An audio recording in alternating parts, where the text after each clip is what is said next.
ஒருவருக்கொருவர் வாழ்ற வாழ்க்கை இருக்குது பாத்தீங்களா, அந்த வாழ்வுக்கு பேர் தான் திருமணம். புரிஞ்சுச்சுங்களா? எத்தனை பேருக்கு புரிஞ்சுச்சு? அப்ப எப்போ எனக்கு நான் வாழ்றனோ அங்க பிரச்சனைகள் ஸ்டார்ட் ஆகும். கணவனுக்கு 10:30 மணி வரைக்கும் வெளியே சுத்தணும்ன்ற இஷ்டம் இருக்குது. ஃப்ரெண்ட்ஸ் கூட உட்காந்து பேசலாம், ஜாலியாக இஷ்டம் இருக்குது. ஆனா அது முடியாது, அது கூடாது. என் மனைவிக்கு 9 மணிக்கு மேல லேட்டா வந்தா பிடிக்காது. அப்போ புத்திசாலியா 9 மணிக்கு வீட்டுக்கு வந்துறாரு பாத்தியா, கல்யாணம் ஆனவனே இவன் மாற்றான். நல்லா இருந்தா மாற்றம் வேணுங்க.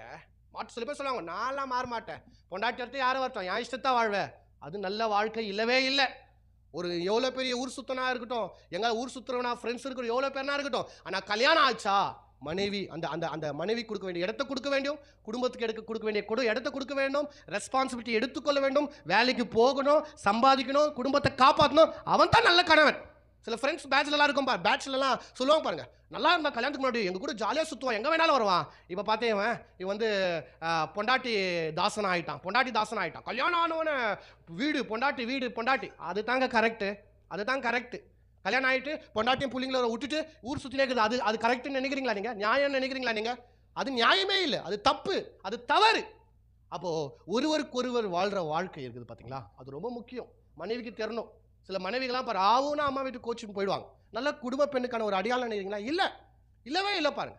அப்போ என்னுடைய கணவன், சில மனைவிகளை நான் பார்த்துருக்குறேன், அவங்க வந்து ஐயோ என் வீட்டுக்காரர் என்ன பண்ணுவார் சாப்பாட்டுக்கு, ஐயோ நான் இல்லைன்னா என்ன, அவரே சேர்ந்து சாப்பிட்ற கெப்பாசிட்டி இருந்தாலும் மனைவி அவ்வளோ யோசிப்பாங்க. ஏன்னா தன்னுடைய வாழ்க்கை யாருக்காக வாழ்கிறாங்க?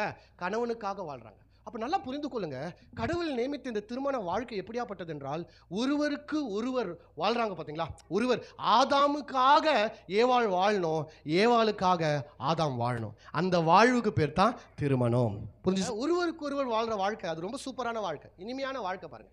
அந்த வாழ்க்கையில் சந்தோஷம் இருக்கு பாருங்க.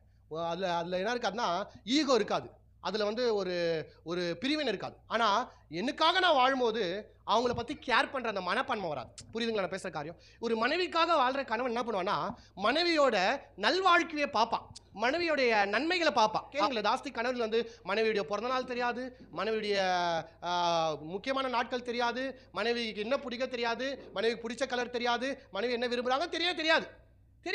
ஐயா அதுக்குன்னா அது இஷ்டம் அப்படின்னு நம்ம விட்டுருவோம். இல்லை, he must be very care of his wife.